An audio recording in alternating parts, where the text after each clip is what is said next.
What I find when I come to these sessions is meeting folks from other utilities in different markets who have different ideas or different needs, and thinking how can we apply that to our situation as well. So I think it's a win-win for both of us. Everybody is facing the same change in customer expectations and customer demands, and everybody's looking at modernizing their platform. Where C4U can really come into play and take it to the next level is having that integrated customer experience, being able to do the products, the bundles, the marketing, and then the enrollment all the way through fulfillment.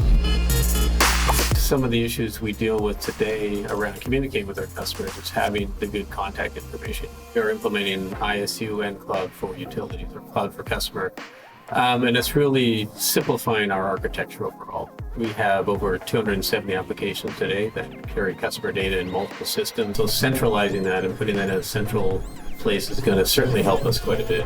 Cloud for Utilities is a way to help share that data and get to that data much quicker.